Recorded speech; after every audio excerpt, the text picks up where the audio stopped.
Ang gabi na tinawag akong kasambahay ng sarili kong anak, sa sarili kong tahanan, sa harap mismo ng kanilang mayayaman na kamag-anak yung hiya na yon, yung kahihiyan na yon, halos ikamatay ko. Sa loob ng maraming taon, ako ang naging ilaw ng tahanan.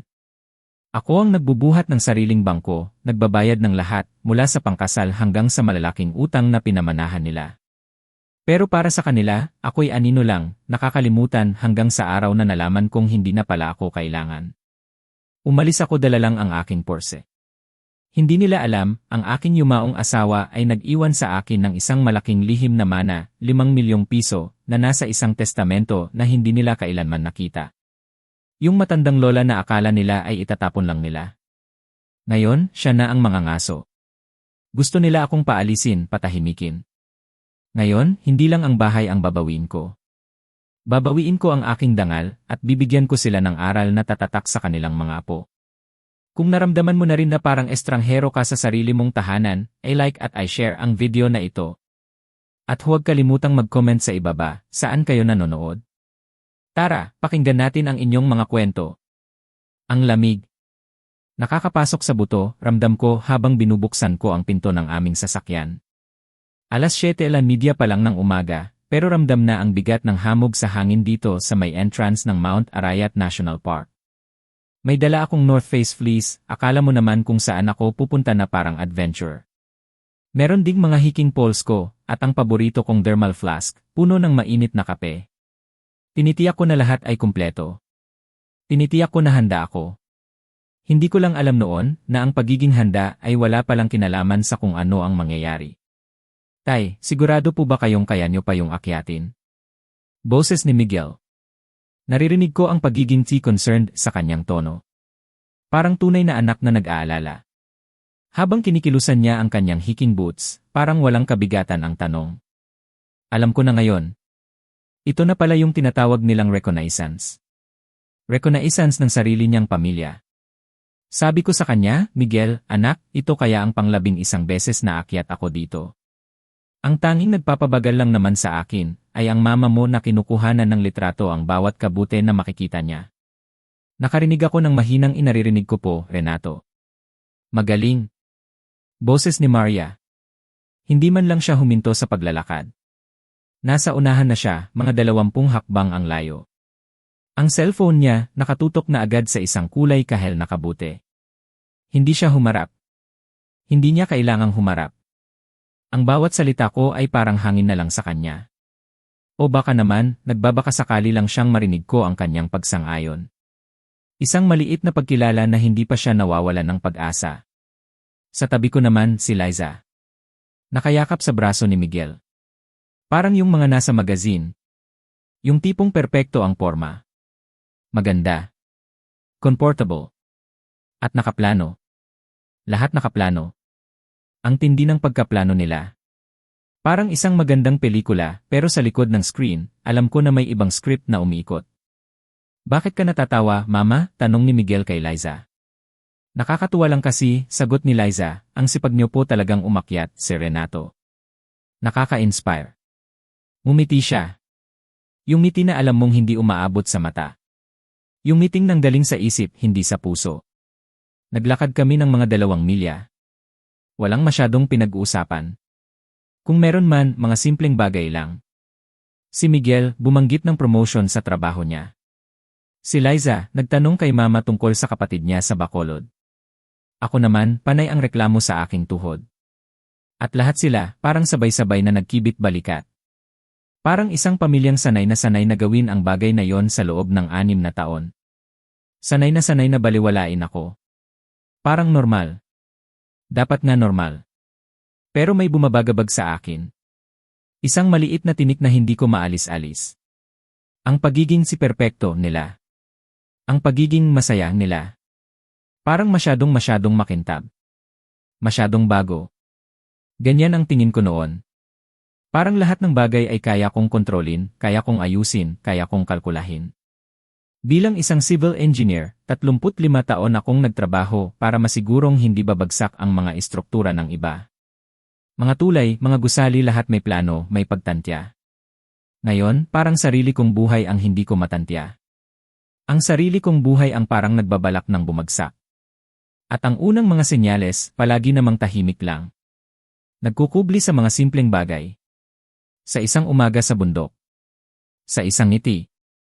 Sa isang tanong na parang nagmamalasakit. Alam ko na ngayon. Alam ko na dapat nagduda na ako noon pa. Dapat nagtanong na ako ng mas malalim. Pero sino ba naman ako? Isang matandang engineer na naglalakad lang sa bundok kasama ang kanyang pamilya. Isang ama. Isang asawa. Isa lang sa milyon-milyong Pilipino na kontento na sa kung anong meron sila. Isang taong hindi inakala na ang mismong mga tao na pinoprotektahan niya ang magiging dahilan ng kanyang pagbagsak. Naramdaman ko ang simoy ng hangin. Malinis. Malamig. Amoy lupa. Amoy puno. Nakakapanatag sana. Pero para sa akin, parang isang malaking warning. Isang tahimik na paalala na ang bawat simpleng bagay sa mundo ay may kakayahang magbago. At ang pagbabago na ito ay hindi palaging maganda. Minsan, iniisip ko, kung babalikan ko ang mga sandaling iyon, ano ang babaguhin ko? Siguro, pipigilan ko si Maria na kumuha ng litrato yung kabute. Siguro, sasabihin ko kay Miguel na mas masaya ako kapag kasama ko siya sa kanyang mga laro dati. O siguro pipilitin ko si Liza na ipakita niya sa akin yung tunay na mata niya.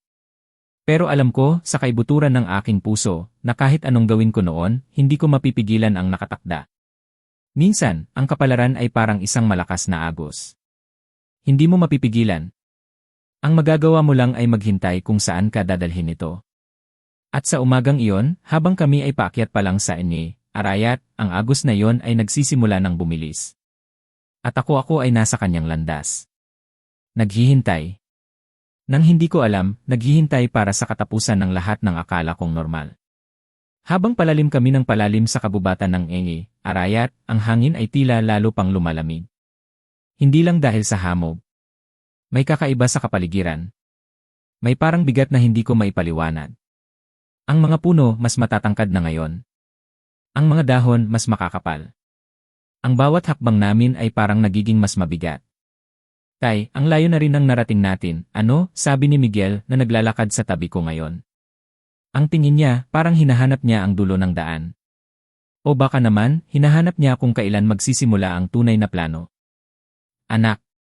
Mahaba-haba na rin to, sagot ko, sinisikap na gawing normal ang boses ko. Pahinga muna tayo saglit dito sa may malaking puno na to. Tumigil kami sa isang malaking puno ng nara, ang ugat nito ay nakalatag sa lupa na parang mga higanteng ahas. Isang magandang lugar para magpahinga, kung hindi lang ako kinakabahan. Umupo si Miguel sa isang bato, at si Liza naman ay agad na umupo sa tabi niya, parang isang malambot na unan. Sila na naman. Ang kanilang pagiging perpekto. Ang kanilang pagiging magkasundo. Si Maria, ang aking asawa, ay lumayo pa ng kaunti. Nakatingin siya sa mga halaman. Alam ko na ang hilig niya. Kahit saan kami mapunta, ang una niyang hinahanap ay kung ano ang kakaiba sa kalikasan. Ang mga bulaklak, ang mga paru-paro, ang mga kakaibang hugis ng mga dahon. Isa yon sa mga bagay na minahal ko sa kanya. Yung kanyang kakayahang makakita ng ganda sa mga simpleng bagay. Pero minsan parang mas interesado siya sa mga yon kaysa sa mga tao sa paligid niya. Nay, tawag ko sa kanya, halika na, baka magkasakit ka sa lamig. Lumingon siya. Nakangiti. Sandali lang, Renato. Tingnan mo to, ang ganda ng kulay ng kabuteng to, parang sapphire. Lumapit ako. Na, maganda. Matingkad na asul. Hindi ko alam kung nakakain yan o nakakalason. Siguro, hindi ko na kailangang malaman. Kasi alam ko naman, hindi siya kakain yan. Hindi siya susubok. May hangganan ang kanyang pagiging curious. May hangganan ang kanyang mga lihim. Habang nag-uusap kami ni Maria tungkol sa kabute, narinig ko ang boses ni Liza. Parang mahina lang, pero sa katahimikan ng gubat, narinig ko. Miguel, anak, sigurado ka bang okay lang to? Parang nag-aalangan siya. Naman, Liza. Bakit naman hindi, sagot ni Miguel. Tono niya, parang kinakalma ang bata. Kasi baka magalit si Tay at si Mama. Alam mo naman, baka masira ang reputasyon nila. Bigla akong natigilan. Reputasyon? Anong reputasyon? At bakit sila magagalit? Ano ito na pinag-uusapan nila? Parang may kumurot sa dibdib ko. Isang malalim na kurot. Hindi dahil sa galit kundi dahil sa pagtataka. At sa pagdududa. Tumingin ako kay Maria. Nakatingin na rin siya sa dalawa. Ang kanyang ngiti tila nawala. Ang kanyang mata parang may kung anong nakikita na hindi ko makita. Ano bang pinag-uusapan nyo, anak? Tanong ko, sinusubukang itago ang bigla kong pagkabahala, lumingon si Miguel. Napilitan siyang umiti. Wala, tay. Nag-uusap lang kami tungkol sa mga plano natin pagkatapos dito. Kung saan tayo kakain. Mabilis ang sagot niya. Masyadong mabilis. Parang may tinatago. At si Liza. Nakatitig lang sa akin, walang ekspresyon. Parang alam niya na narinig ko sila. At parang masaya pa siya. Parang nakakatuwa para sa kanya na nalilito ako. Hindi ko na tinanong pa. Baka isipin pa nila na masyado akong mapagtanong. Masyado akong paranoid. Pero ang mga salita ni Liza, reputasyon nila, magalit si Tay at si Mama, masira ang reputasyon nila, umikot sa isip ko. Ano bang pinoprotektahan nila? At bakit kailangan ng ganitong pagpapanggap? Napaisip ako. Tungkol sa lugar na ito. Tungkol sa lupa namin. Yung lupa na binili ng tatay ko noon pa, noong 1971, 50 akres. Malawak. Sa Pampanga. Noong binili niya yon, parang wala lang. Para sa kanya, lupa lang na hindi na mapapakinabangan. Puro puno, may isang maliit na ilog, at yung lumang bodega na parang kahit kaunting hangin lang ay bibigay na. Binigyan niya ng 12 akres yung sarili niyang lupa para pagtayuan ng bahay namin. Doon ako lumaki. Doon lumaki si Miguel. Ang natira, yung 38 akres, parang binabad lang sa limot. Nakatambak lang. Walang gumagalaw. Walang gumagamit. Hindi namin alam noon na yon pala ang magiging susi sa lahat. Ang magiging sanhi ng pagsubok na ito. Mayroon kaming sulat dito sa bahay. Nandyan lang sa mesa. Mula sa isang kumpanya sa Makati, ang eHorizon Realty Partners LLC. Tungkol daw sa development opportunities. Akala ko noon, mga solar farm lang yan o kaya ay mga resort. Parang mga alok lang na dumarating at nawawala. Naglagay lang ako sa isang tabi, sabi ko na lang, basta, okay lang sa akin, basta hindi tayo mababawasan ng lupa. Hindi ko alam na ang sulat na yon ay parang isang death warrant. Hindi para sa akin, kundi para sa lahat ng akala kong alam ko. Bumalik ako sa paglalakad. Sinubukan kong kalimutan ang usapan nila Liza. Pero parang may kung anong nagbubukang liwayway sa utak ko. Isang malaking tanong na hindi ko pa nasasagot. Bakit kailangang magsinungaling ni Liza tungkol sa amin? Ano ang ito na tinutukoy niya? Nay, tanong ko kay Maria, mahina lang, kamusta na ba yung mga papeles ng lupa natin? Yung hindi pa na-develop. Napatingin siya sa akin. Medyo nagulat. Yung mga papel.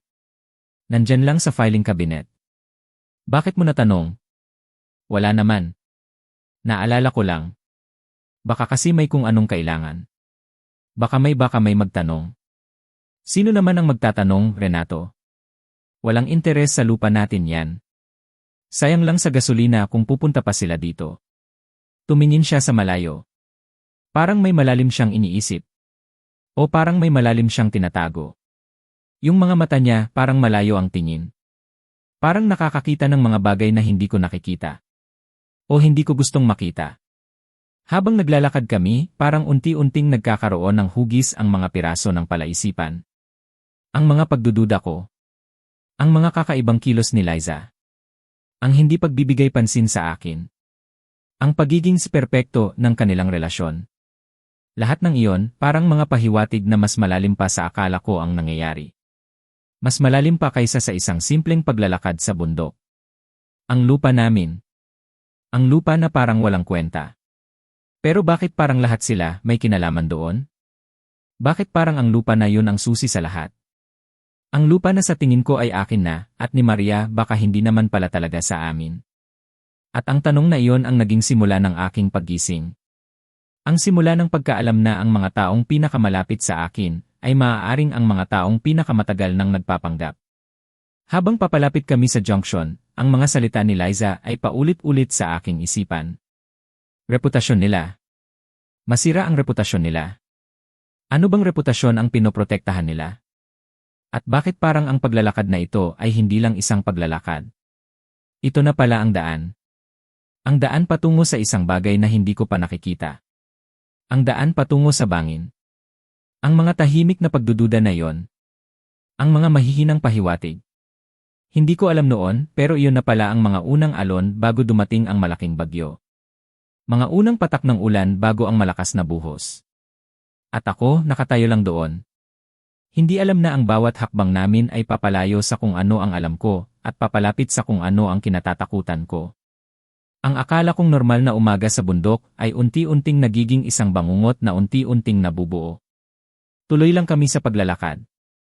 Habang papalapit kami sa tinatawag nilang Art Lobe Trail Junction, mas humihigpit ang aking dibdib. Ito yung bahagi ng daan na talagang makipot. Sa kaliwa, matarik na pader ng bato. Sa kanan naman ang kawalan. Yung bang pag nagkamali ka ng isang hakbang, wala na. Wala na talaga. Ilang beses na akong dumaan dito noon. Ilang beses na akong umakyat sa bundok na ito. Pero ngayon parang iba. Parang ang bawat hakbang ko ay may bigat. Nasa unahan na si Maria. Sumusunod ako. Sa likod naman namin sina Miguel at Liza. Malinaw na naririnig ko sila. Parang nagtatawanan pa nga si Liza. Yung tawa niyang parang musika. Ngunit sa tenga ko ngayon parang tunog ng kampana. Kampana ng babala. Nasa tapat na ako ng pinakamakitid na bahagi. Siguro mga 3 talampakan lang ang lapad. Isang maling galaw lang. Tumingala ako sandali. Ang langit, asul. Ang araw, maliwanag. Parang walang anumang mangyayari. Ang saya nilang pagmasdan. Tapos, bigla. Narinig ko. Isang mahinang hininga mula kay Maria. Isang pagkabigla. Isang bigla ang paghinga na parang naputol. At pagkatapos wala na siya sa unahan ko. Maria, sigaw ko, pero parang nalunok na ng hangin ang boses ko. Kasabay nito, may bigat na bumagsak sa likod ko. Malakas. Mabigat. Hindi ko alam kung ano. 2 kamay. Parang itinulak ako. Mula sa likuran. Sadyang itinulak. Ang lupa nawala. Ang pader ng bato nawala. Ang araw naglaho. Pawis. Lamig. Malakas na pagbagsak. Ramdam ko ang mga sanga, mga bato, ang mga maliliit na kabutong kumakagat sa aking damit, sa aking balat. Ang aking fleece na punit. Ang aking mga kamay dumudulas sa mga matutulis na bato. Lahat ng nararamdaman ko ay pagbagsak. Walang katapusang pagbagsak. Hanggang sa biglang pagtigil. Malakas na pagtama. Sa isang bagay. Sa isang bangin. Maliit lang na bangin pero sapat para pigilan ako. Una si Maria. Tapos ako.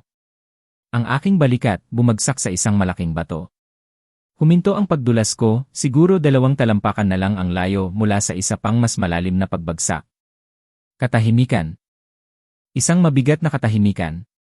Ang tanging naririnig ko ay ang mahinang paghinga ko. At ang tibok ng puso ko. Parang tambol. Maria? Ang boses ko sobrang hina. Parang bulong na hindi marinig kahit ng sarili ko. Maria, okay ka lang? Isang ungol. Mahina. Renato Ing. Boses niya parang galing sa napakalayong lugar. Andito ako. Sinubukan kong imulat ang aking mga mata. Ang liwanag parang tumutusok. Nakita ko siya. Nakasandal sa pader ng bato. May dugo. Maliit na linya mula sa kanyang sentido pababa sa pisngi. Sinubukan kong gumalaw. Masakit. Bawat paghinga parang may tumutusok sa tagiliran ko. Ang aking mga buto. Siguradong may mga bali. Ang aking balikat grabe ang sakit. Ang aking mga kamay parang pinagsasampal ng bato. Nang dumudugo. Ang aking mga tuhod, ang aking mga bagong tuhod hindi ko halos maramdaman. Parang okay sila. Mga bakal na hindi sumusuko. Tapos mula sa taas. Naririnig ko na sila. Miguel. Oh Ella God, they fell. Sigaw ni Miguel. Tunog ng desperasyon, tapos ang boses ni Liza. Kalmado. Parang nagmamasid. Are they moving? Imik. Wala. Walang kahit anong galaw mula sa amin, 1 segundo. 2. Miguel. Boses niya mas mahina na ngayon. I can't tell. Sagot ni Miguel. Parang takot na, tapos si Liza. Mas mahina pa. And I will hear this for the rest of our life. Natigilan ako. Ano ang sinasabi niya? We need to go get help from the trailhead. We need to go now. Miguel, sabi ni Liza, mas mabilis na ngayon, now. Miguel, hindi ako makatawag ng 911 dito. Boses ni Miguel. Parang nawawalan na ng pag-asa. Hindi ko alam kung makakaabot ako sa kanila. We need to go now, paulit-ulit na sabi ni Liza. Parang may pinipilit siyang paniwalaan si Miguel. O parang pinipilit niyang sundin ang kanyang gusto. Narinig ko ang aking sarili. Gusto kong sumigaw. Gusto kong magtanong. Pero bago pa man ako makagawa ng kahit ano, naramdaman ko ang kamay ni Maria sa aking braso. Ang kanyang hawak mahigpit. Para sa isang babaeng may sugat sa ulo. Renato, bulong niya. Don't make a sound. Maria? Naguguluhan ako. Maria, kailangan nating Tumingin siya sa akin. Ang kanyang mga mata malinaw. Malinaw na malinaw. Nakakakilabot. Pretend we're dead. Panginoon ko. Ang asawa ko. Ang babaeng umiiyak sa mga commercials ng insurance. Siya ang nagsasabi sa akin na magpanggap kaming patay. Pagkatapos kaming itulak ng anak namin sa bangin. He knew, sabi niya, ang boses niya ay parang lumulutang na lang sa hangin. He walked us to that spot on purpose. Narinig ko ang mga yabag sa taas. Papalayo. Papalayo na. Palayo na ang mga yabag. Nawala na sila. Ang boses ni Miguel nawala na rin. Nakahiga lang ako doon. 1 minuto na parang 1 dekada. Pinapakinggan ang tibok ng puso ko. Ang ihip ng hangin. Ang katahimikan na pumalit sa boses ng aking anak. Tapos 1 tunog. 1 tunog na hindi ko narinig sa loob ng 34 na taon ng pagsasama namin. Parang pinaghalong hikbi at tawa. Parang isang tao na naglalagay ng mabigat na bagay na matagal na niyang dala. Matagal na niya itong nakasanayan. There's something I have to tell you, sabi niya, ang boses niya ay halos hindi marinig. About the land. About Liza. About all of it. Pinindot ko ang aking mga daliri sa lupa. Basa. Malamig. What? Sabi ko, ang boses ko ay parang tuyong dahon. The girl Miguel brought home, patuloy niya, the real Miachin. She died, Zach. 8 months ago. Car accident on Lex. I saw the obituary. Natigilan ako. Hindi ako makapaniwala.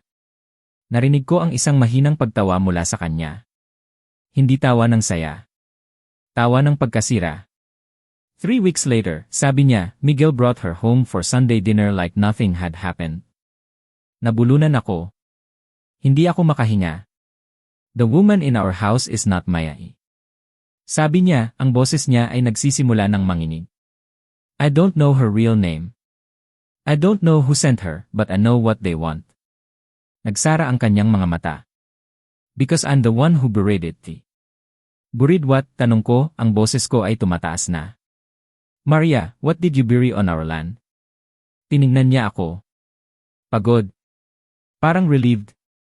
At takot na takot. A confession, sabi niya. Waiting 30 years for the right catastrophe. Huminga siya ng malalim.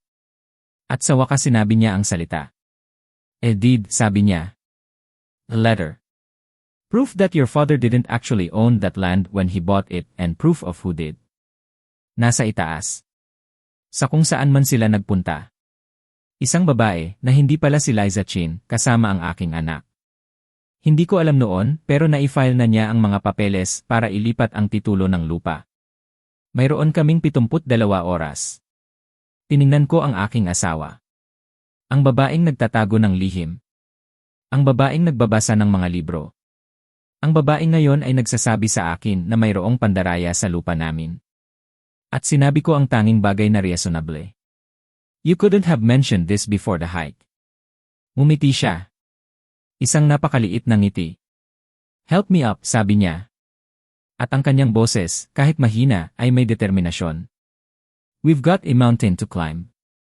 Nakahiga ako. Masakit ang buo kong katawan. Ang bawat hibla ng aking balat parang nagrereklamo. Ang aking mga buto parang nag-iingay. At si Maria sa tabi ko. Nakasandal sa malamig at matigas na pader ng bato. May dugo sa kanyang ulo. Tinitingnan niya ako. Ang kanyang mga mata hindi ko makalimutan. Malinaw. Hindi tulad ng mga mata niya noong mga nakaraang buwan. Hindi tulad ng mga mata niya noong nagpapanggap siya. Renato, mahinang sabi niya, ang boses niya ay nanginginig. Don't make a sound. Maria, sabi ko, ang boses ko ay parang naglalakbay mula sa napakalayong lugar. Maria, we need to. Ele, sabi niya. Ang kanyang kamay, mahigpit ang hawak sa braso ko. Pretend we're dead. Natigilan ako. Pretend we're dead. Ang asawa ko. Ang babae na kasama ko sa hirap at ginhawa ng 34 na taon. Siya ang nagsasabi sa akin na magpanggap na patay. Sa gitna ng walang hanggang bangin na ito. He knew, sabi niya. Boses niya ay parang simoy ng hangin na may daladalang lungkot. He walked us to that spot on purpose. Napatitig ako sa kanya.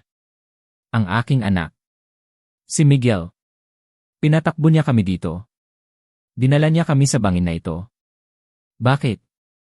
He knew me. Ulit niya. Ang kanyang mga salita, parang mga bato na bumabagsak sa aking pagkatao. He walked us to that spot on purpose. Ang mga yabag sa taas. Papalayo na. Parang pinipilit kong marinig pa ang boses ni Miguel. Pero wala na. Katahimikan na lang. Katahimikan na napakabigat. Katahimikan na mas masakit pa sa mga sugat ko. Maria, mahina kong sabi. What's happening? Tumingala siya. Parang malayo ang tingin. Parang nakakakita ng mga bagay na hindi ko makita. Parang nakakakita ng isang mundo na nawala na sa kanya. The girl Miguel brought home, sabi niya, ang boses niya ay unti-unting nagiging mas malakas. Mas may determinasyon. The real Miachin. She died, Zach. Miachin. Sino si Miachin? Ang Liza. Ang babaeng kasama ni Miguel. Hindi siya si Liza. 8 months ago, patuloy niya, car accident on Lex. I saw the obituary. Bigla akong nanlamig. Totoo ba ang sinasabi niya? Ang babaeng kasama ni Miguel. Ang babaeng ilang buwan nang kasama nila sa bahay, hindi pala siya si Liza. 3 weeks later, sabi ni Maria, ang kanyang boses ay nanginginig na ngayon, parang nagpipigil ng luha. Miguel brought her home for Sunday dinner like nothing had happened. Hindi ako makapagsalita.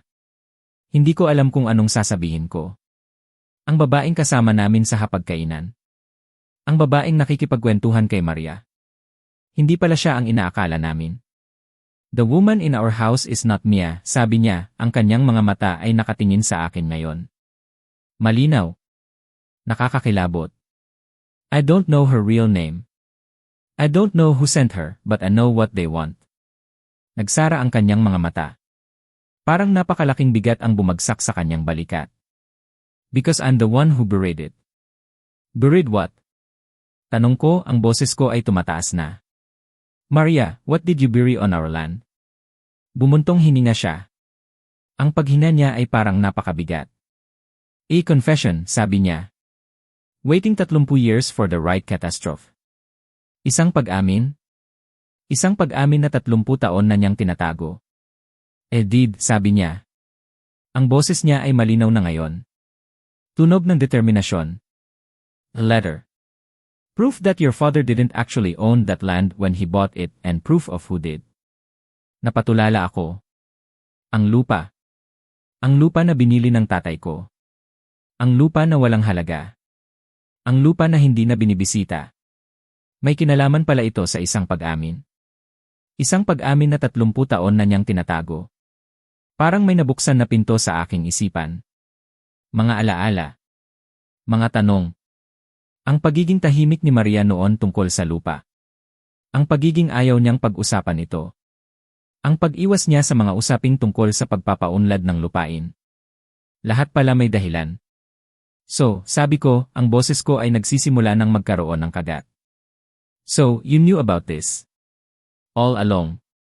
And you didn't tell me. Tumingin siya sa akin. Hindi mata sa mata. Nakatingin siya sa malayo. Parang nakakakita ng iba. I was going to, sabi niya mahina. But then you were happy. And then Miguel came. And then it was just too much. Too much. Natawa ako. Isang tawang walang saya. Too much. Maria, we just got pushed off a cliff. And you're telling me this now. Because it was too much to tell me before. I was scared, Zach, sabi niya, ang kanyang boses ay nanginginig na naman. Scared of what would happen. Scared of losing everything. And then I saw her. The real Mia. Her obituary. And then Miguel brought her home. Like nothing happened. Parang may bumagsak na malaking bato sa aking dibdib. Ang sinabi niya. Ang pagpatay. Ang pagpapanggap. Ang lahat ng ito nagsimula dahil sa lupa. Dahil sa isang sikreto na matagal na niyang tinatago. Nakahiga lang kami doon. Ang sakit. Ang lamig. Ang pagod. At ang bigat ng mga salitang iyon.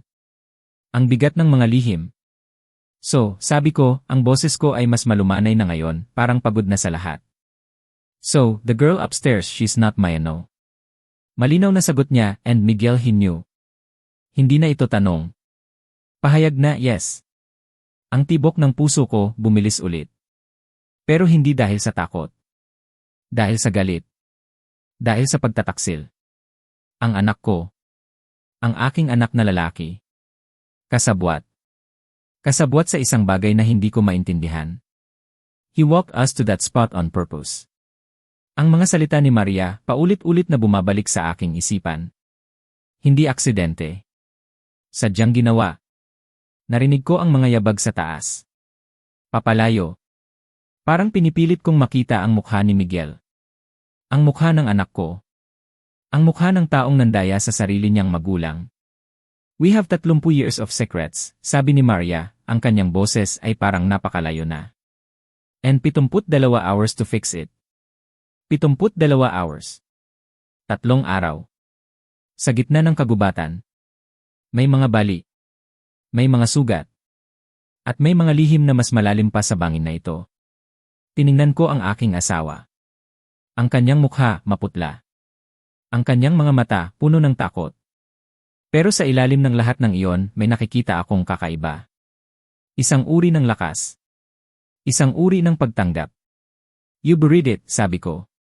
Hindi ako sigurado kung ako ba ay nagtatanong o nagpapahayag. For 30 years, yes, sabi niya. And now we have to dig it up. Narinig ko ang tunog ng hangin. Ang ihip ng hangin sa mga puno. Ang mga ibon patuloy sa kanilang pagkanta. Parang walang nangyari. Parang normal na umaga lang.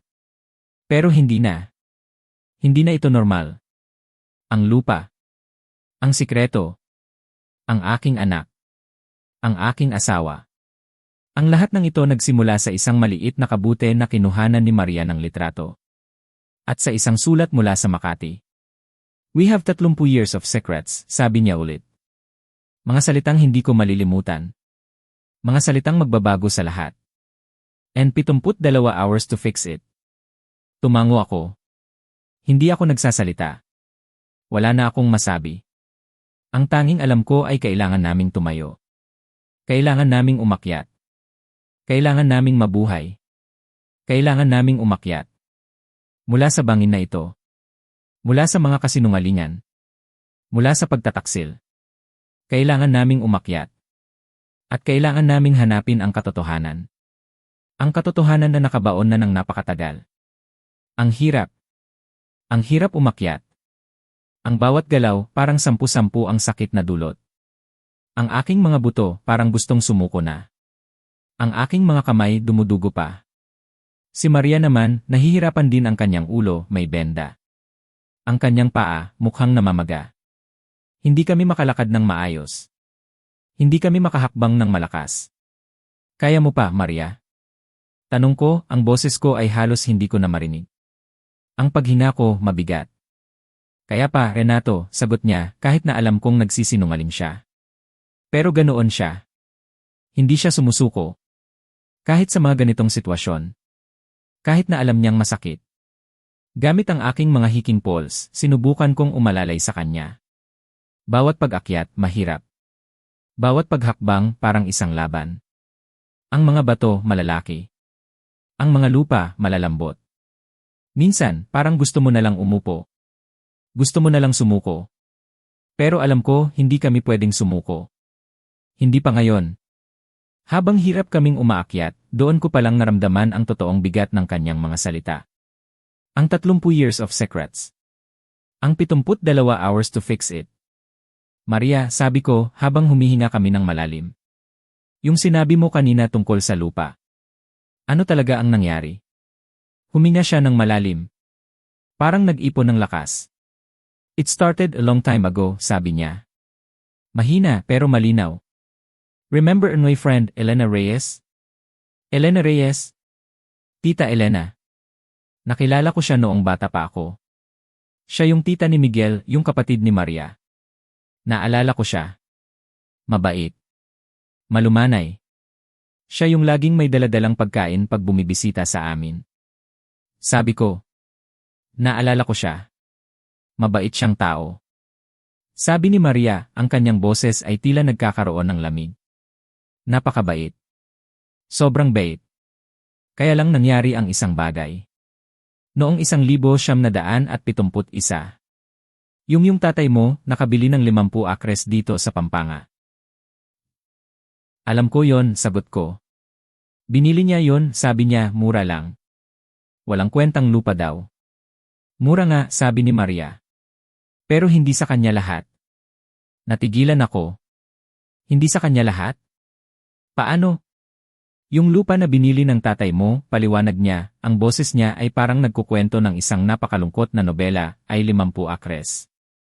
Pero, 28 akres nito ay pag-ari ni Elena. Nagmana siya mula sa kanilang ina noong 1958. Hindi ako makapaniwala.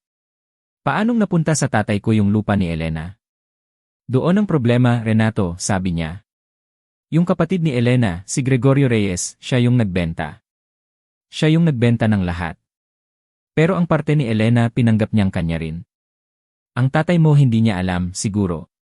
Pero si Gregorio pinagawa niya ng peke.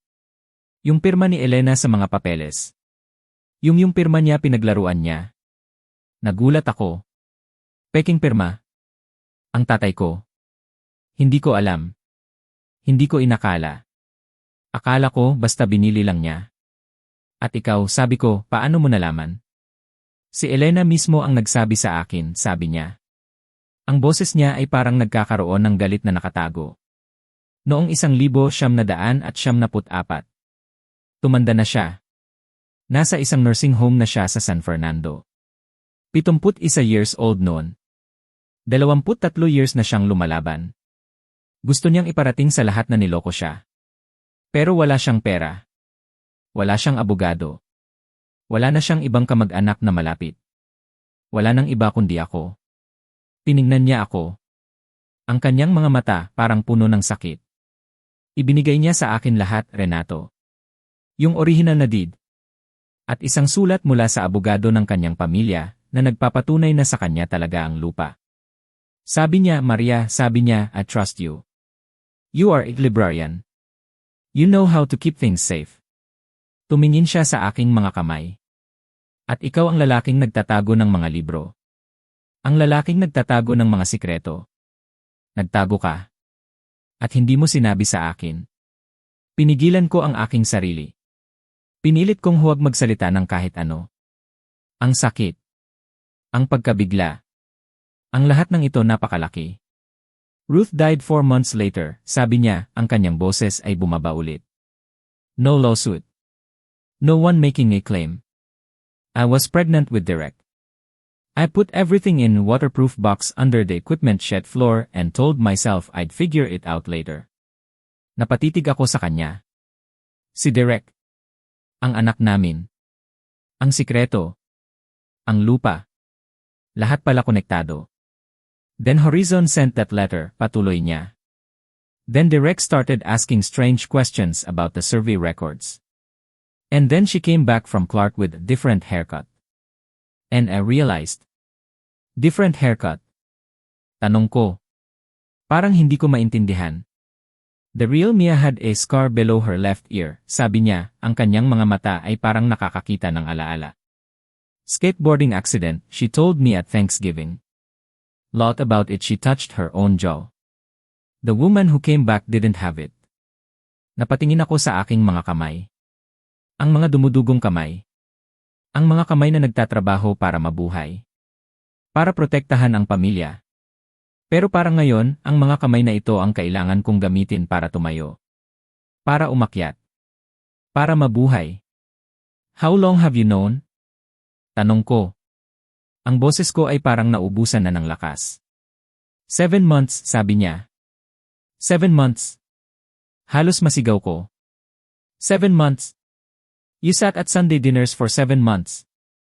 I was gathering information, sabi niya, ang kanyang boses ay nagiging mas matalas na ngayon. Sharp now. Librarian precise.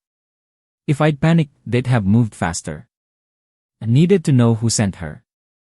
I needed to know how far Derek was in. Ang hangin ay parang bumubulong sa mga puno. Sa kung saan man, isang woodpecker ang nagtatrabaho sa kanyang hindi nababagabag na buhay. How far is he in? Tanong ko. Maria did not answer. That was its own kind of answer.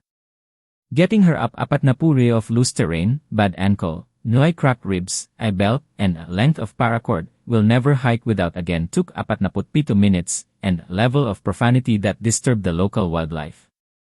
At the 20-minute mark, you're favoring your shoulder. Maria, I swear to God, biomechanically speaking. Biomechanically, my wife buried a 30-year land fraud case under our equipment shed, and someone hired a con artist to sleep with Eli's son. So, maybe let me favor Eli's shoulder in peace. She loved. Winced. Kept climbing. I loved her so much in that moment, my cracked ribs felt polite Eli comparison. Sa wakas, nakarating kami sa taas. Sa may malapit sa trailhead. Ang sasakyan ni Miguel wala na. Ang Subaru Outback niya nawala. Ang kotse ko nandito pa. Pero may nakasabit sa door handle. Isang maliit na Manila envelope. Binuksan ko. Isang quitclaim deed. Naglilipat ng Ridgeline Road property mula kina Zach at Maria Santos papunta sa Northgate Property Holdings, Lelay. May pirma ko. May pirma ni Maria. Our signatures, sabi ni Maria, ang boses niya ay halos pabulong na. We hadn't signed anything. She's good, sabi ni Maria. Yeah. She's good. Ang mga pirma malinis. Kumpiyansa. Nakakakumbinsi. Ang sikmura ko, unti-unting umikot. She is, sabi ko. Tumakbo ako sa aking isipan. Ang math. 11:20 ang County Recorder's Office, sarado ng tanghali sa Sabado. 40 minuto na lang. Agad akong pumasok sa kotse. Call Frank Delaney, sabi ko, habang nagmamaneho ako palayo. Frank Delaney. Ang aming family lawyer. 67 years old. Semi-retired. Sharp as a carpet tack. Ang klase ng tao na sumasagot kahit Sabado, dahil hindi niya natutunan kung paano hindi sumagot. 2 ring. Harper Roberts, sabi ni Frank. Precise. Haven't heard from you since the Hendersons' 4th year of July. Frank. We need an emergency filing block at the Buncombe County Recorder's Office. Quitclaim deed on Ridgeline Road transferring to Northgate Property Holdings, Lele. It's forged. We need to list pendants immediately. Pause. We just survived an attempt on our lives. So, I need you to be very frank, Delaney, about this. Silence. Then, I'll call Judge Patricia Marrow. She owes me you poker debt. Maria, are you safe? Tanong ko habang hawak ang kamay niya. Tumingin siya sa akin. Ang kanyang mukha maputla. Ang kanyang mga kamay dumudugo. Ang kanyang mga buto nagrereklamo. We're functional, sabi niya. Frank reached Judge Marrow at 11:48 minuto. Emergency hold on the title at 11:54 minuto. 6 minutes to spare. Nalaman ko yan sa parking lot ng Mission Hospital sa Biltmore Avenue. Habang pinapa-wheelchair si Maria papasok, nararamdaman ko ang pagkaubos ng adrenaline. Parang tubig na nauubos sa bathtub. Lahat ng nanigas ngayon ay nagsisimula ng mag-complain. Mga buto ko, balikat ko, mga palad ko, ang aking pride. Ang cracked phone ni Maria nag-buzz. Miguel, Dad, I've been trying to reach you. We lost you on the trail. Are you and Mom okay? Please call me. We got worried. Naalala ko siya nung 7. Umiiyak dahil sa isang bike trick na hindi niya magawa. Nung 14 na. Natutulog sa hospital chair, ayaw umuwi habang ang mama niya ay nagpapaopera ng appendix. Sa kusina namin 2 taon na ang nakakaraan. Mom, Dad, this is Mia. I really want you to like her. Yung nervous, hopeful look na walang grown man ang makakatago sa mga magulang niya. Tapos naalala ko 2 kamay na tumama sa likod ko. Malakas. Sadyang ginawa. Walang hesitation. Inilagay ko ang phone sa bulsa ko. Sa loob, si E.I. Chris Adams, sinasabi kay Maria na mayroon siyang grade 2 sprain, hairline fibula fracture, and a mild concussion. Nagde-debate siya tungkol sa concussion, with the focused energy of a woman who had places to be. Umupo ako sa tabi ng kanyang kama. Tumingin sa ceiling. At ginawa ko ang listahan ko. Northgate Property Holdings Lele Registered Agent. Makati. Ang tunay na miyachin. Sophisticated operation. Which meant money. Which meant trail. The equipment shed. Harper's buried box. We needed it before they did. And direct. And Royson. Somewhere between villain and victim. And I was going to find out exactly which. Whether it was ready or not. Maria's hand found mine. We're going to be okay, Zach. I know. I'm sorry I didn't tell you soon. I looked at my wife. Bandaged, pale, bruised. Monitor blinking cheerfully. 34 years of marriage.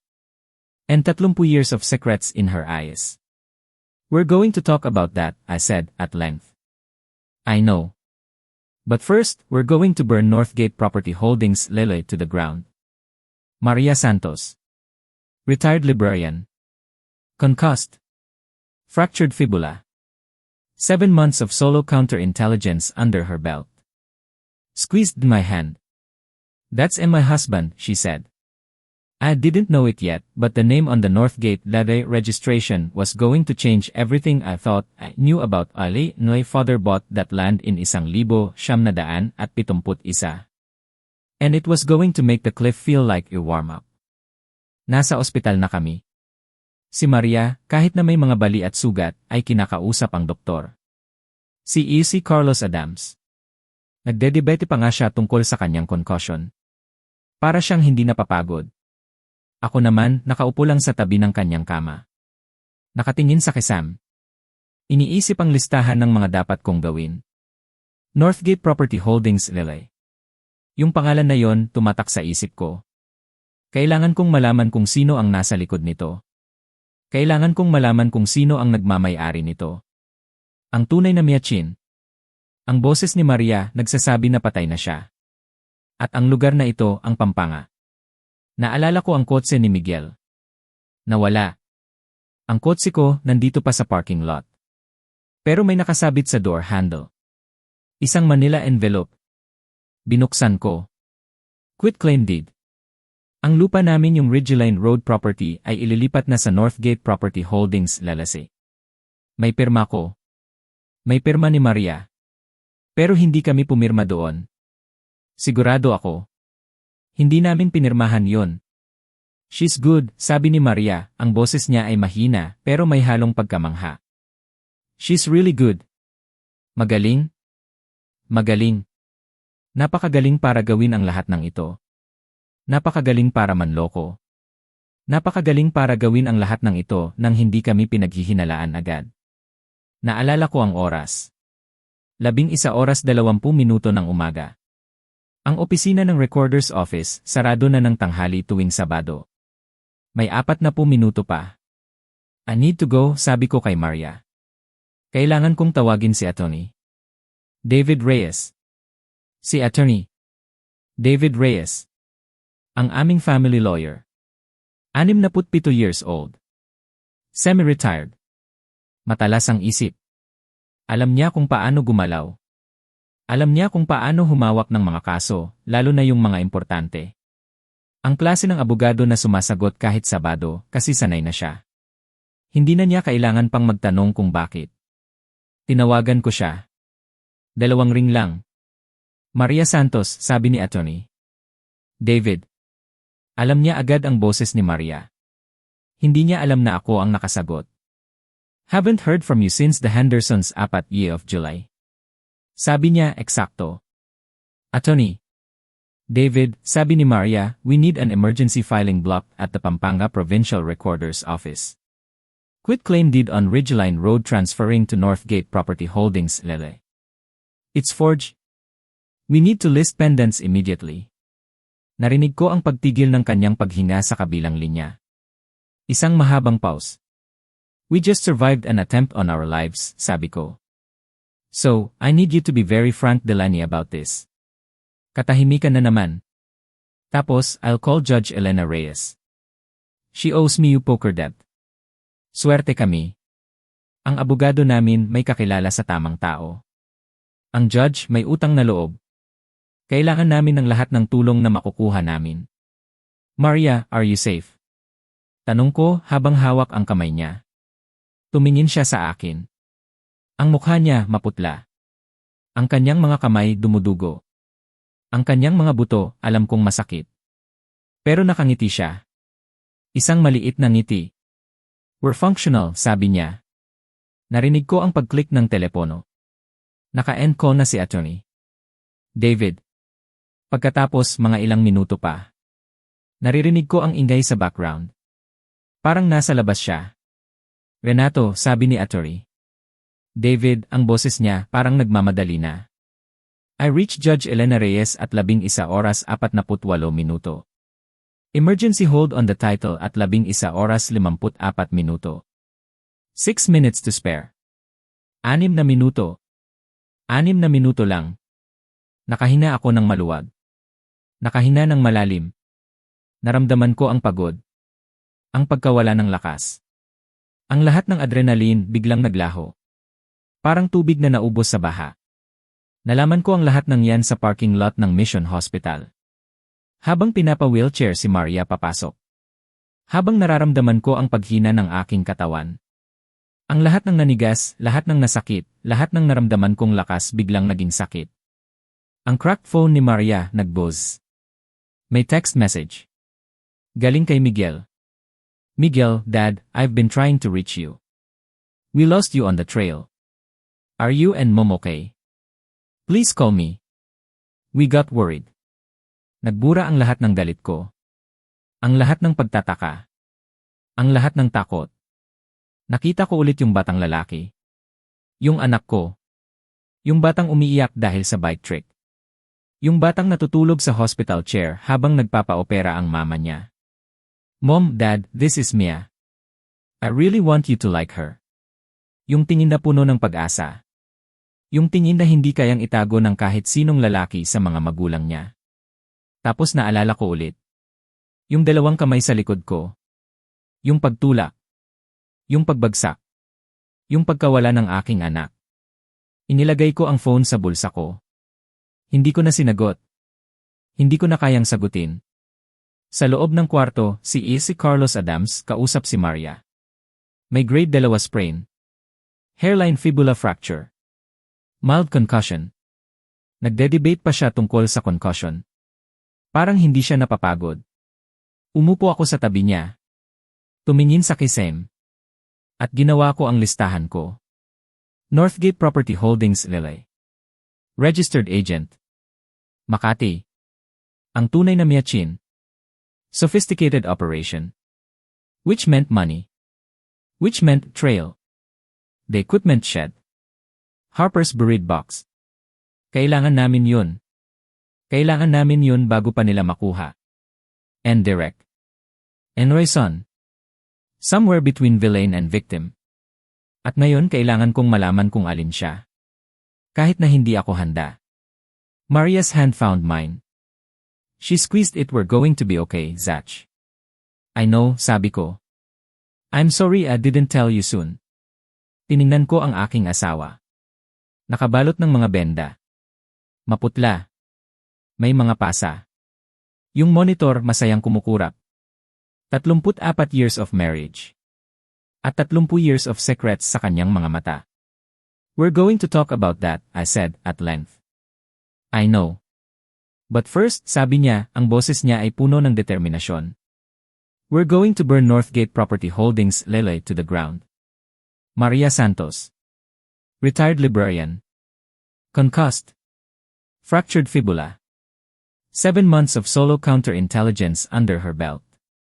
Squeezed my hand. That's my husband, she said. Nasa kusina si Miguel. Nakatayo pa rin sa suot niya kahapon. Hawak ang baso ng kape. Nang makita niya ako, parang nawala ang lahat ng kulay sa mukha niya. Isang malinis na guhit ng pagkaputla. Tay, sabi niya, ang boses niya ay parang galing sa isang bata. Sit down. Umupo siya. Bumagsak siya sa upuan. Parang 17 years old ulit siya. Yung batang may dent sa aking sasakyan. Pero itong dent na ito 40 feet na pagbagsak. Isang peking deed. At ang paggamit sa identidad ng isang patay na babae. Where is she? Tanong ko. Ang boses ko kalmado. Parang hindi ako yung taong kakakain ng bato sa tagiliran. Parang hindi ako yung taong tinulak sa bangin. Sumulyap siya sa hallway. Sa direksyon ng kwarto. Bedroom. Good, sabi ko. Miguel. Biglang nagsalita si Maria mula sa may pinto ng kusina. Ang kanyang boses, tahimik. Pero parang mas masakit pa kaysa sumigaw. Ang librarian voice niya, parang mas nakakakilabot pa kaysa sa sigaw. Did you know she wasn't Maya before or after Clark? Napalunok si Miguel. Before, bulong niya. Tumango si Maria. Parang kinukumpirma ang isang bagay na alam na niya. At doon na. Parang sumabog lahat. Nagsimula ng dahan-dahan, tapos parang rumaragas ang tubig. Si Boyd Harwell. Ang lalaking nagpakilalang abogado. Kausap niya si Miguel 8 months ago. Nagpakilala siya bilang abogado na may title dispute. Pinakita kay Miguel yung geological survey. Pinakita ang mga numero ng lithium. Sinabi kay Miguel na inevitable ang legal challenge. Pero kung makikipag-cooperate daw ang pamilya, makakatanggap sila ng settlement. Bago pa man ma-revert ang titulo. 2 million pesos, sabi ni Miguel, ang boses niya ay parang walang buhay. That was the number that Leleson bought. He said nobody would get hurt, sabi ni Miguel. He said it would look like a voluntary sale. You'd never have to know. At nung namatay si Mia, ang kanyang mga kamay humigpit sa baso ng kape. He said it was a coincidence. I didn't want to believe. But you brought his operative into our home, sabi ni Maria. Ang kanyang boses nananatiling kalmado. You look us in the eye every Sunday for 7 months. Napadukmo si Miguel. Ang kanyang mukha nasa mga kamay niya. Pinanood ko siya. Pinanood ko ang 2 bersyon na dala ko mula kahapon. Ang kontrabida. At ang biktima. Nag-collapse sila.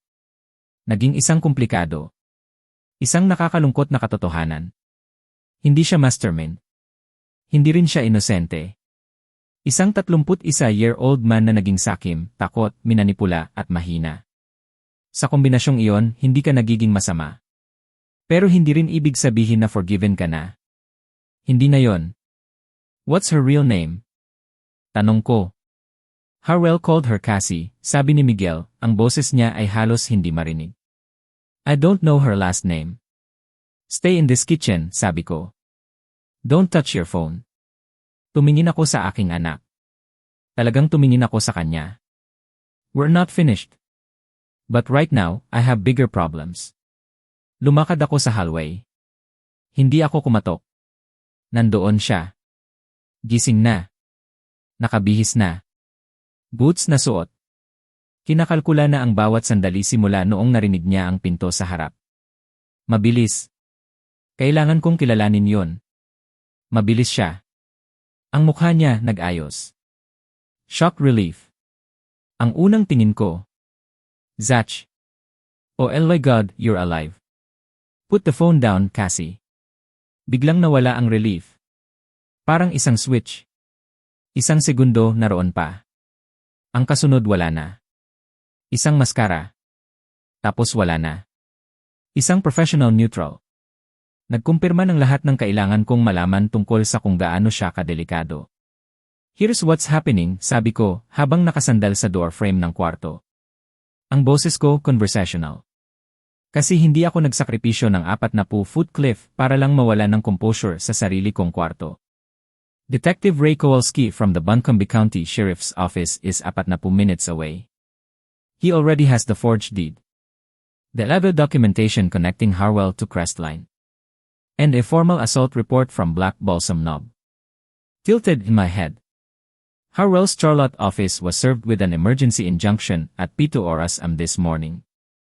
The State Bar received a formal complaint at 6 oras 30 minuto. Kumibot ang panga niya. Bahagya lang. Pero nakita ko. The real Miachin died on a negatibo 26 8 months ago. The accident report says single vehicle. Clean. Nagpaus ako. Except traffic camera footage on that stretch is retained for 12 months. We're at 8. Kowalski requested the review at 8 oras 15 minuto this morning. Tumayo siya. I want a lawyer. Smartest thing you've said in 2 years. Tumabi ako. Kitchen. Sit next to the man whose family you helped lie to murder. Wait for Kowalski. Dumating ang araw. Ang araw na nalaman namin kung sino talaga ang nasa likod ng lahat. Ang mga pirma na peke. Ang mga kasinungalingan. Ang bawat hakbang na ginawa nila para sirain ang buhay namin.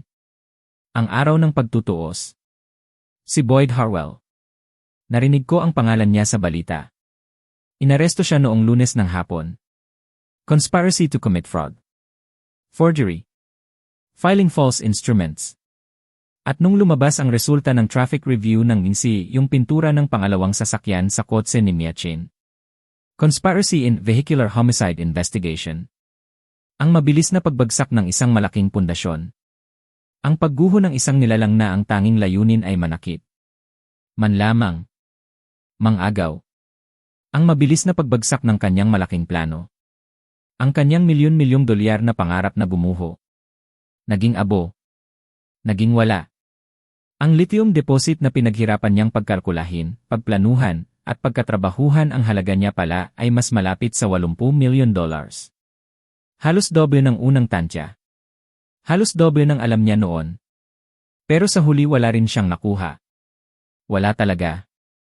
4 na buwan. 4 na buwan ang ginugol ni Atty. David Reyes.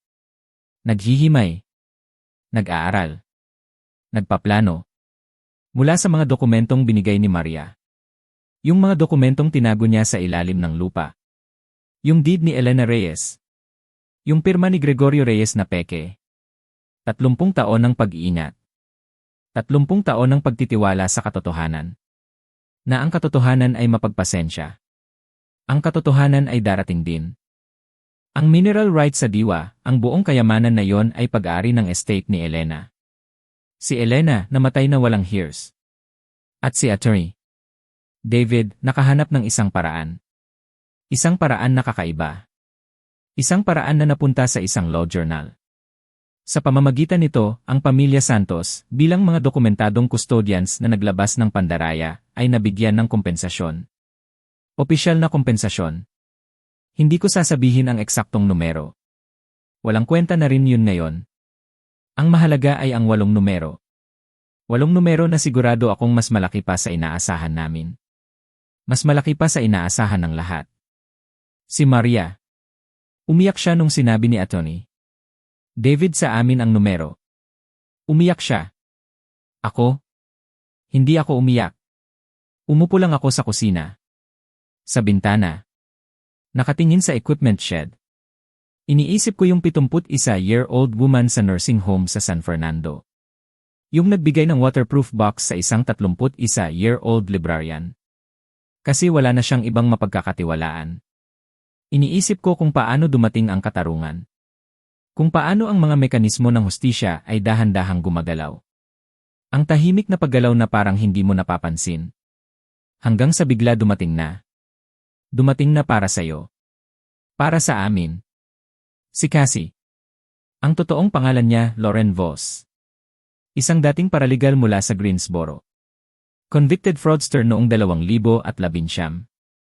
Eksakto yung klase ng background na nakita ni Harwell na kapaki-pakinabang. Nag-plea deal siya noong February. 18 months. Nag-testify laban kay Harwell para ma-reduce ang sentence niya. Si Harwell. Nag-trial. At ako nag-testify ako. 4 na oras. Suot ko yung suit na suot ko nung graduation ni Miguel. Yun lang ang kasya sa akin. Yun lang ang fit sa akin. Gusto ko lang magmukhang eksakto kung ano ako. Isang 63-year-old retired engineer mula sa Asheville. Natinulak sa bundok. At profoundly displeased about it. Ang binitay, 6 hours. Guilty sa lahat ng counts. Napanood ko ang mukha ni Harwell nung sinabi ang verdict. Stunned. Yung ekspresyon ng isang lalaki na gumawa ng isang malaking istruktura. At hindi niya maintindihan kung bakit bumagsak. Bilang isang structural engineer, masasabi ko sa kanya. Hindi mo na-account yung load-bearing points. Gumalaw ka laban sa foundation. Ang foundation tumibay. Ang foundation nanatili. Si Miguel. Nag-cooperate. Nag-testify laban kay Harwell. Umupo sa kusina namin. Isang November Tuesday. At sinabi ang lahat na kailangang sabihin. Habang kami ni Maria, sinabi namin ang lahat pabalik. Walang madali. Walang maikli. Karamihan private. Ito ay sa amin. Walang prison. Cooperating witness. Deferred prosecution. 2 years probation. Community service. Mandatory counseling. Kailangan niya yun. Matagal na. Bago pa man ang lahat ng ito mangyari. Lumipat siya sa isang mas maliit na lugar sa West Asheville. Pumupunta sa counseling. Talagang pumupunta. Tumatawag tuwing linggo. Minsan, ako ang unang sumasagot. Minsan ilang saglit pa. Si Maria ang sumasagot lagi. Mas mabuting tao siya kaysa sa akin. Palagi naman. Hindi ko lang alam ang buong lalim nito hanggang sa nakita ko siyang umakyat ng 40 feet ng maluwag na lupain. May fractured fibula. May calm ng isang tao na naglalagay na ng pabigat na dala niya ng 30 taon. Nawasak namin ang equipment shed noong January. Sa ilalim ng concrete floor. Perfect preservation. Sa isang waterproof metal box. Na nagdala ng 3 dekada. Nandoon ang 2 dokumento. Isang deed. Isang letter. Ang handwriting ni Elena Reyes. Maingat at may determinasyon. Ang tinta, dilaw na sa mga gilid. Pero bawat salita, intact. Hawak ni Maria ang sulat ng matagal. Bago niya ibigay kay Frank. What does it say? Tanong ko. She says she hopes whoever finds it does the right thing, sabi ni Maria. She says she's tired of fighting. And trusts that the truth is patient. Tupiin ni Maria ng maingat. She says she believes in librarians. Tumingin ako sa aking asawa. 4 na buwan mula sa bangin. Naglalakad na siya ng walang saklay. Heirloom tomato catalogs, nag-ipon na para sa tagsibol. 3 libro, sabay-sabay na nagtatrabaho. Na parang walang nangyari. Walang interruption. At naisip ko tungkol sa structural integrity. Tungkol sa kung ano ang nagpapatibay. Tungkol sa kung ano ang malalaman mo tungkol sa isang tao kapag ang bundok ay bumagsak na. Ruth had good instincts, sabi ko. Maria handed the letter to Frank. She really did. Naglalakad kami sa Balsam Knob tuwing Oktubre. Tayong 2 na lang ngayon. Ang mga poles ko. Ang kanyang North Face fleece. Ang thermos ng kape. Parehong trail. Parehong 4 na milya. Nakatayo kami sa makitid na seksyon malapit sa Artlobe Junction. Kung saan bumabagsak ang landas. At tumitingin sa view. Hindi nagsasalita. Hindi na kailangan. Ang bundok naroon pa rin. Kami rin. That's the only revenge that lasts. Hindi ang verdict. Hindi ang 8-figure settlement na naging pinakamahal na pagkakamali sa kasaysayan ng Buncombe County. Ang October morning. Ang lamig sa iyong kwelyo. Ang kape na mainit pa rin sa mile 4. Ang pagiging bagay na hindi bumagsak. Ang Oktubre ay dumating muli. Tuwing October. Dati, ito ang buwan ng pag-akyat sa Ile, Balsam. Kasama ko si Maria. Pero ngayon ibang klase na. Ngayon, 2 na lang kami. Kami na lang ni Maria. Ang aking mga hiking poles, hawak ko. Ang kanyang North Face fleece, suot niya. Ang thermos ng kape, mainit pa rin. Ang aming trail. Ang aming 4 na milya. Ang aming paboritong 4 na milya. Ang parehong daan. Ang parehong bundok. Ang parehong hamog sa umaga. Nararamdaman ko ang lamig sa aking kwelyo. Nararamdaman ko ang init ng kape sa aking kamay. Lahat parang pareho pa rin. Pero hindi na. Hindi na pareho. Nakarating kami sa makitid na bahagi. Malapit sa Artlobe Junction. Kung saan bumabagsak ang landas. Kung saan kami tinulak. Kung saan kami halos namatay. Nakatayo kami doon. Tumitingin sa view. Hindi nagsasalita. Hindi na kailangan. Ang bundok naroon pa rin. Kami rin. Ito na ang pinakamalaking pagbabago. Hindi na kami yung mga tao na umakyat dito noon. Hindi na rin kami yung mga tao na nadala sa bangin. Kami ay mga survivors. Kami ay mga nakatayo pa rin. Ang revenge. Ang salitang iyon. Dati, parang ang ibig sabihin ay galit. Put. Pagbabayad ng kasamaan. Pero ngayon iba na ang ibig sabihin ito sa akin. Hindi ang verdict. Hindi ang settlement na 8 numero. Hindi ang pagkakulong ni Boyd Harwell. Ang totoong paghihiganti ay ang pagiging narito pa rin. Ang pagiging nakatayo pa rin. Ang pagiging nandito. Ang Oktubre na umaga. Ang lamig sa iyong kwelyo. Ang kape na mainit pa rin sa mile 4. Ang pagiging bagay na hindi bumagsak. Naisip ko si Elena Reyes. Yung matandang babae sa nursing home. Yung nagtiwala kay Maria.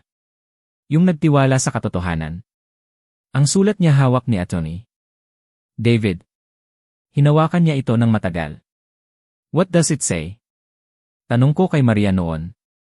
Binigay niya sa akin ang sulat. Parang ang papel ay parang papel na lang na naglalakbay sa panahon. Ang sulat parang mensahe mula sa nakaraan. She says she hopes whoever finds it does the right thing, sabi ni Maria. She says she's tired of fighting.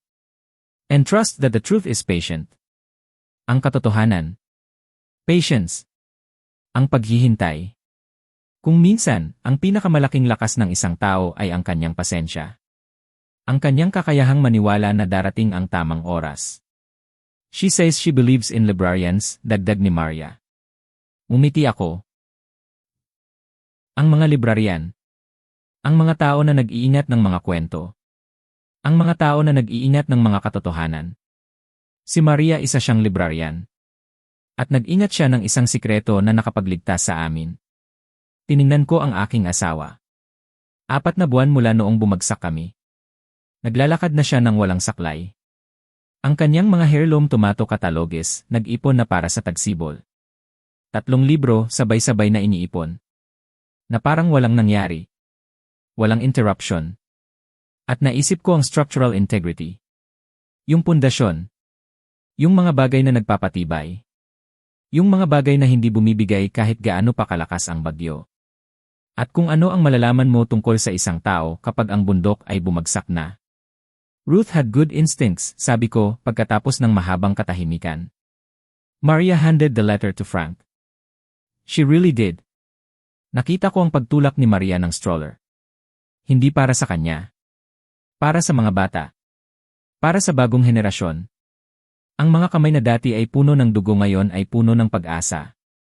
Ang bundok naroon pa rin. Kami rin. Ito na ang tunay na paghihiganti. Hindi yung nakakulong si Harwell. Hindi yung nakakuha kami ng 8 numero. Hindi yung naging pinakamahal na pagkakamali sa kasaysayan ng Buncombe County ang kanyang pagpaplano. Ang paghihiganti na matagal. Ang paghihiganti na tahimik. Ang paghihiganti na nananatili. Ang Oktubre na umaga. Ang lamig sa iyong kwelyo. Ang kape na mainit pa rin sa mile 4. Ang pagiging bagay na hindi bumagsak. Habang pababa kami ng bundok, tahimik kami. Wala nang kailangang sabihin. Naintindihan namin ang isa't isa. Sa mga mata. Sa mga kamay. Sa bawat paghakbang. Malakas kami. Matatag. Ang aming pundasyon hindi bumagsak. Siguro mas naging matatag pa nga. Dahil nasubukan na. Dahil napalakas na ng bagyo. Ngayon handa na kami. Hindi na kami natatakot. Hindi na kami nagtatago. Ang mga lihim ni Maria ay hindi na sikreto. Ang mga lihim ni Elena ay nabigyan na ng tinig. Ang aming buhay. Nagpatuloy. Nagpatuloy na may bagong pag-asa. Bagong pag-unawa. At bagong lakas. Ang pagiging matatag. Yun ang tunay na paghihiganti. Ang pagpapatuloy. Ang pagiging nandito pa rin. Ang pagiging ang bagay na hindi bumagsak.